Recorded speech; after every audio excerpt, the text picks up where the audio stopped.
Baik, Assalamualaikum dan selamat pagi, salam sejahtera. Alright, untuk episod kali ini kita akan melihat tentang cara mengetahui jenis kerosakan dan punca kerosakan dalam mesin basuh. Jadi jangan tengoklah. Okey, jom. Alright, sekarang kita telah masuk pada episod yang bertajuk mesin basuh. Jadi 3.9 mesin basuh. Jadi untuk mengetahui jenis kerosakan dan punca kerosakan serta kita punya langkah pembaikan atau sengkara. Okay, jenis kerosakan yang pertama ialah mesin basuh tidak boleh dihidupkan. Okay, mesin basuh tidak boleh dihidupkan. So, antara punca yang kemungkinan berlaku mungkin pada soket.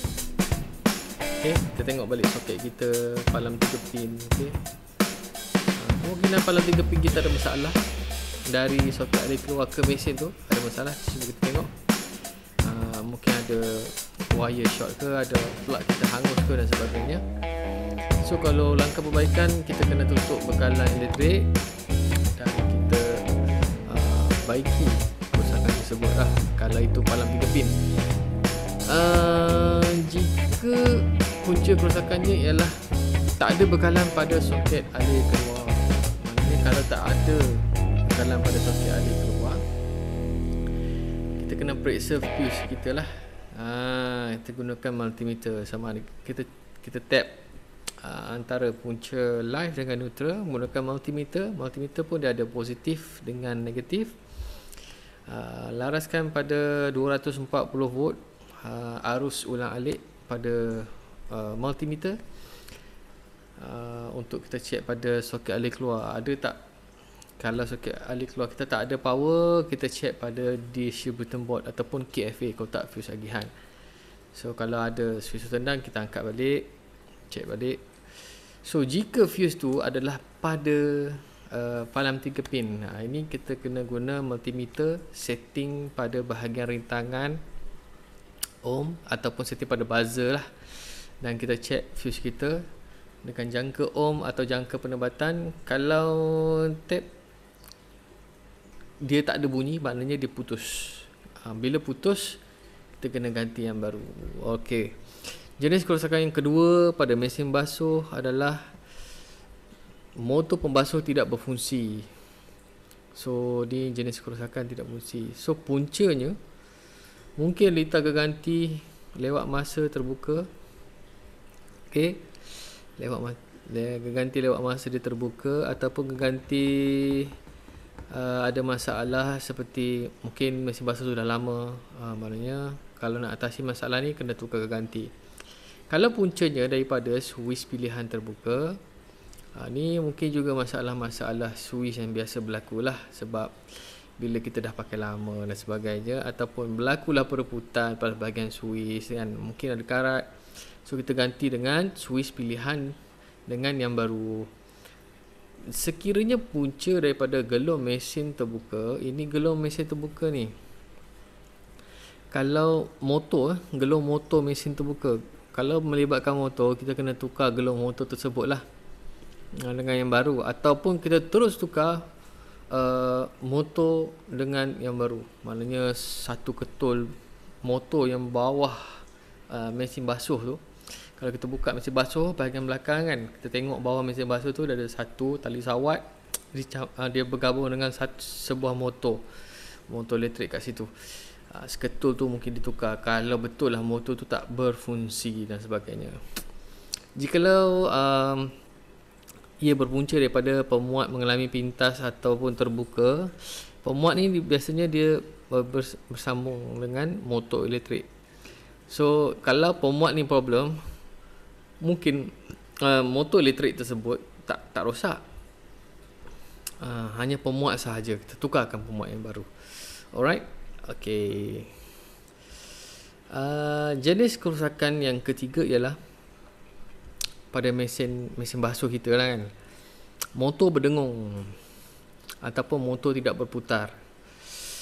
Ini adalah berpunca daripada antaranya ialah pulsator tidak boleh berputar. Maknanya dia berdengung kan. Bila berdengung ni sebenarnya bunyi berdengung ni dia menunjukkan dia nak memutarkan tapi tak boleh. So dia berdengung sebab kearuhan telah berlaku pada motor tu, itu mengalami dengung lah. Okey. So kalau pulsator tak boleh nak berputar, kita kena buka mesin basuh kita mungkin kena bersihkan alas berbola pulsator. Letakkan minyak sikit ke ataupun kita cuba spray dengan WD-40 ataupun gunakan minyak pelincir. Mungkin bearing kat dalam tu boleh dia tersekat ataupun dia jam kan. Okay. Kalau perlu kita nak sapu minyak, kita sapu minyak, ataupun ada grease, kita greasekan. Dan kita cuba putarkan supaya dia berputar dengan keadaan normal lah. So punca yang kedua dekat sini, pemuat terpintas. Pemuat terpintas ni kapasitor lah. Kalau pemuat terpintas, kita kena tukar pemuat yang baru kalau betul kapasitor. Okey. Antara jenis kerosakan yang keempat, motor berputar hanya satu arah sahaja.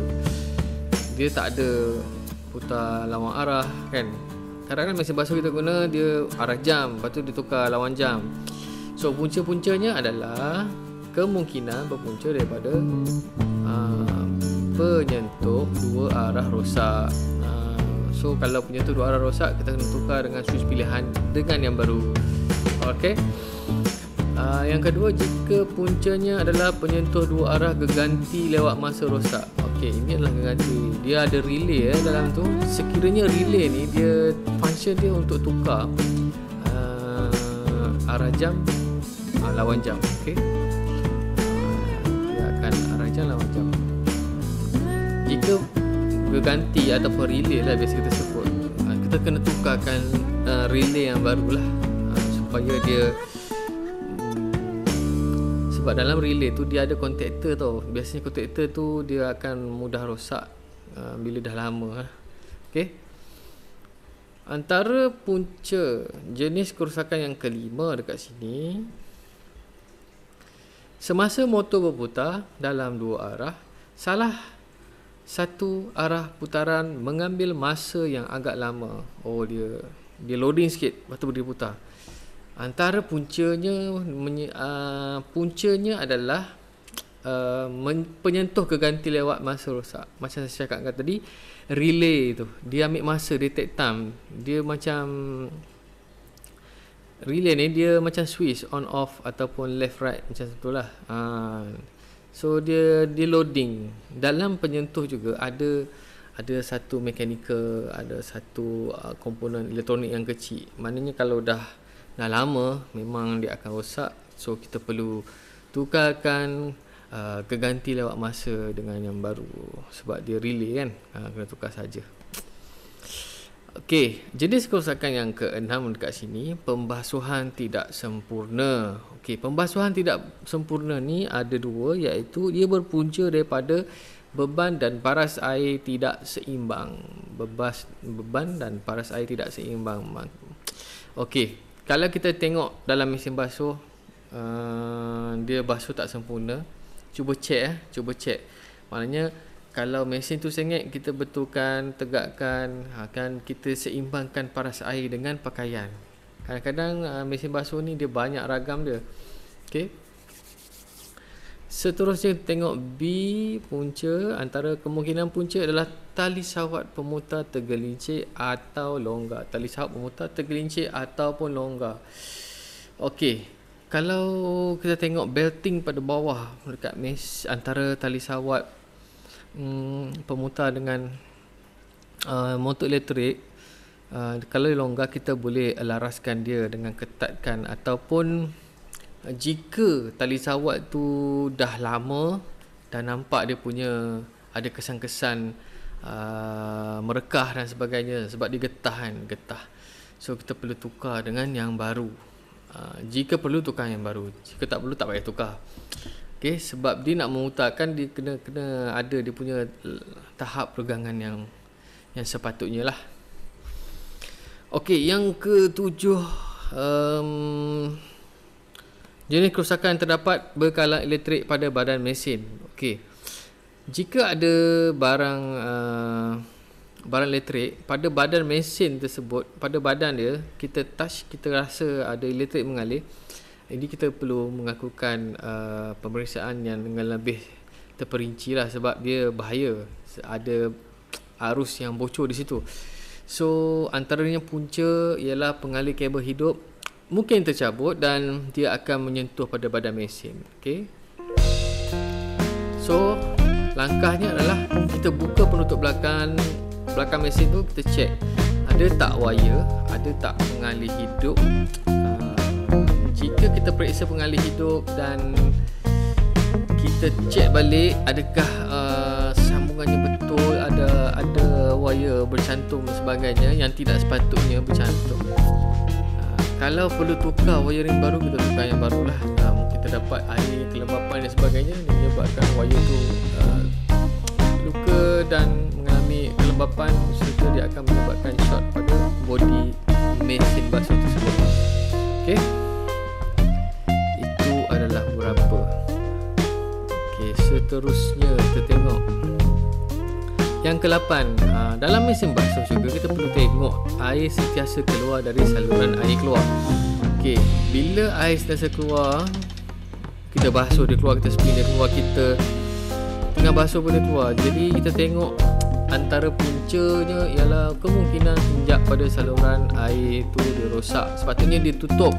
Okey, mungkin dia punya pelompat ataupun rubber seal dekat injap tu dia dah lama, dah nak reput agaknya dah, ataupun dia koyak, menyebabkan air tu sentiasa keluar. So tak boleh lah, kita kena elakkan perkara tu daripada terus berlaku, kita kena tukar yang baru. Okey.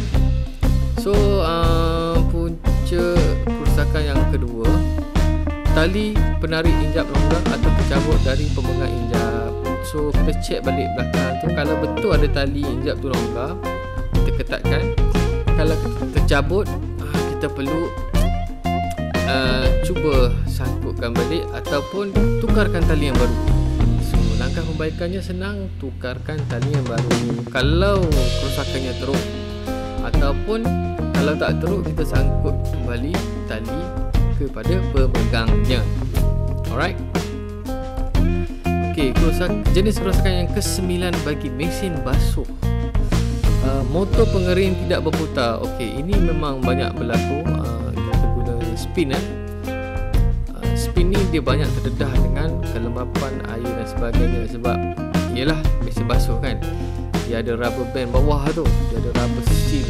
Kalau rubber seal tu dia dah mula nak reput, memang air akan keluar dan mengalami kebocoran.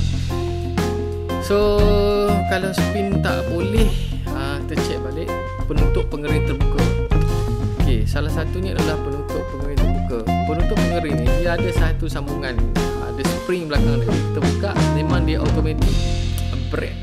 Dia akan brake pada motor belah bawah tu. Dia ada komponen macam brake disc bawah untuk stopper, untuk stop motor tu daripada berputar. Sebab itulah kalau terbuka, spin tu dia tak jalan. Okay. So kita kena tutup elok-elok, pastikan barulah dia akan mula berputar. So tutup penutup pengering dengan sempurna kalau betul lah. Kalau puncanya adalah daripada brake pengimbang tidak dilepaskan, okey, brake yang bawah, okey, kita kena laraskan, kita adjust setting pada brake spin kita di bawah sana tu, dan pastikan roda brake, brake pengimbang dan roda brake dengan pengalir. Okey, dia sentiasa, dia tak adalah ketat sangat, tak ada dia longgar sangat. Okey, pastikan tak yang normal lah. Biasa saya jumpa dia karat dalam tu. Bila dia karat banyak, memang dia tak mau berputar, kecuali kita bersihkan dengan minyak sikit. Okey, supaya dia lancar balik. Antara punca ketiga, si kabel brake longgar atau pecah. Bila kabel brake longgar ni pecah, okey, kalau longgar kita ketatkan, okey. Kalau pecah, kita kena gantilah. Okey, laraskan atau gantikan kabel yang rosak. Punca yang keempat, switch keselamatan memerlukan pelarasan. Okey, switch keselamatan, safety switch. Safety switch ni kalau kita nak adjust dia, kita kena laraskan dengan meninggikan kedudukan dia. Itu sahaja. Okey, laraskan switch keselamatan dengan meninggikan kedudukannya. Pemuat terpintas. Okey, kapasitor tadilah. Kalau betul kapasitor tu problem, memang kita kena tukar pemuat yang baru. Ikut, kalau nak tukar pemuat ataupun nak tukar kapasitor ni, pengalaman saya biasanya kita akan tengok nilai kapasitor tersebut, pastikan nilainya hampir sama, plus minus jangan terlebih sangat. Okey, barulah boleh kita pasang pada motor.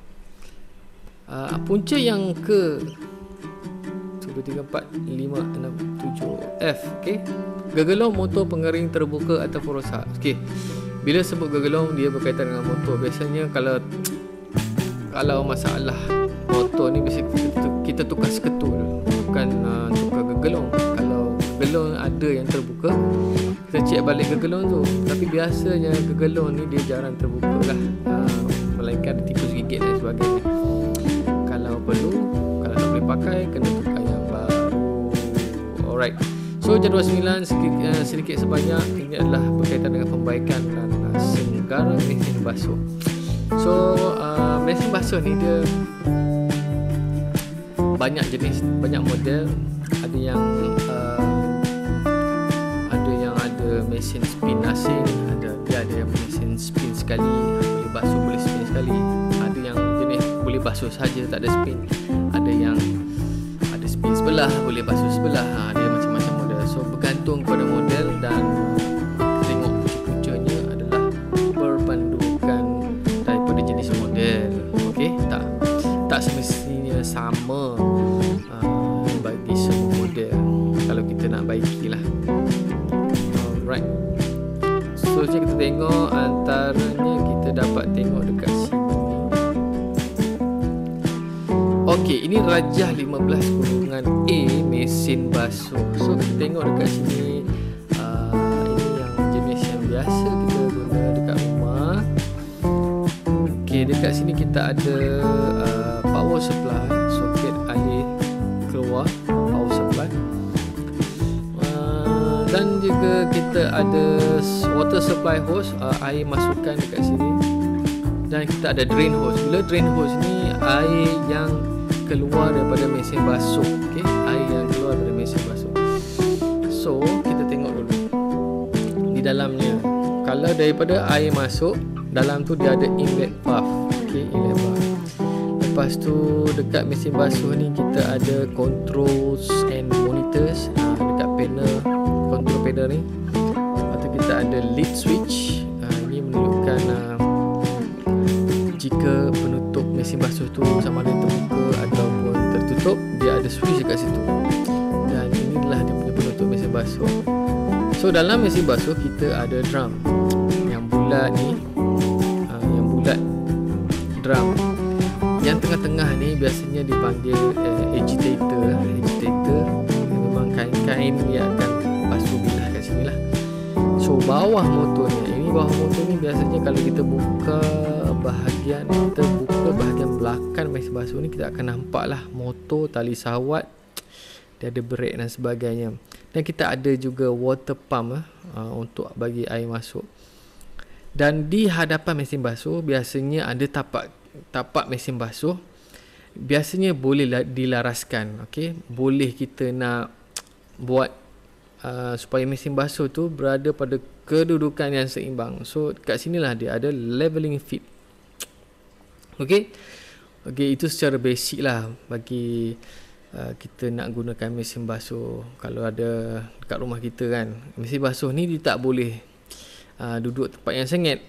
Tak boleh, dia kena duduk tempat yang rata, yang kalau boleh gunakan penimbang air lah supaya kita boleh nampak adakah mesin basuh tu stabil atau tak.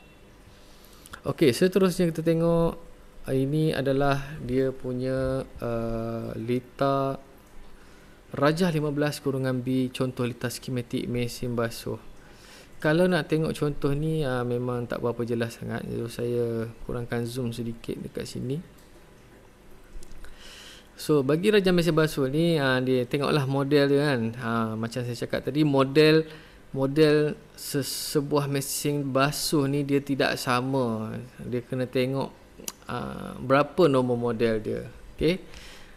Jenama apa, dia tak semestinya sama. Okey.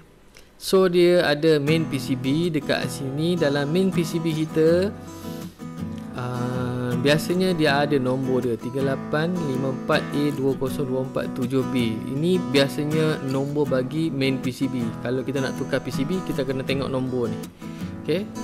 Nombor ni. Jika nombor ni sama, maknanya bolehlah kita pakai untuk mesin basuh. Jikanya nombor ni berlainan, kemungkinan tak sesuai. Okey. So dalam main PCB kita ada banyak komponen-komponen elektronik. Okey, elektronik lah ni. Lepas tu dia ada sambung kepada beberapa switch, sambung pada motor. Okey, ada juga dia ada sensor lah, humidity control switch,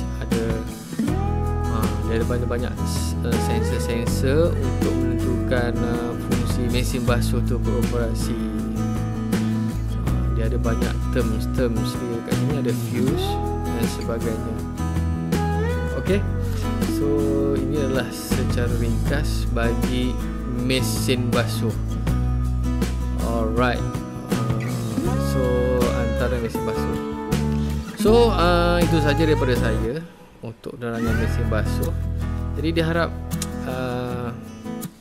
benda ni kena selalu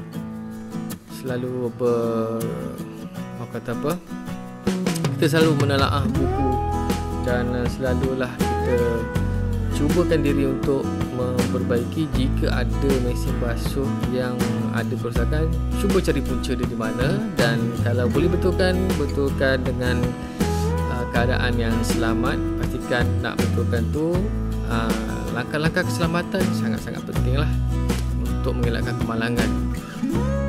So itu saja daripada saya. Nanti kita berjumpa lagi pada episod yang akan datang. Setakat ni untuk mesin basuh. Alright. Moga-moga dapat membantu anda sekalian. Okay, terima kasih.